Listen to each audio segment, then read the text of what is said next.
Hello guys, আসসালামু আলাইকুম। আজকে শুক্রবার, সেজন্য আমি মাসালাতে এসেছি। মাসালাতে এসে দেখি কেউ নাই। আকাশ যে খারাপ, বৃষ্টি হইতে পারে, সে সবাই একটু দেরি করে এসেছে। আর আমি এখানটাতে হলো বসে আছি, মানে দাঁড়ায় আছি।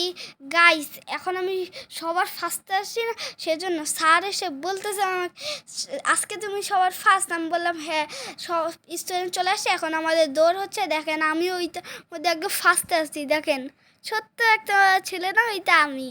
গাইস, আমি তো পিছনে পড়ে গেছি মনে হয়। গাইস, আমি পিছনে আছি সবার, তখন আমি পিছনে পড়ে গেছিলাম। দৌড়, এখন আমাদের এটা সব প্রথম রাত, আমরা দৌড়িয়ে যাচ্ছি আমাদের যেখানে এক্সারসাইজ করা হয় সেখানে। দেখেন এখন আসবো হলো আমি। গাইস, যেখানে এক্সারসাইজ করানো হয় সেখানে ভিডিও করা বারণ, সেজন্য আমি আর ভিডিও করি নাই। দেখেন এই যে আমি গেলাম, এখন সব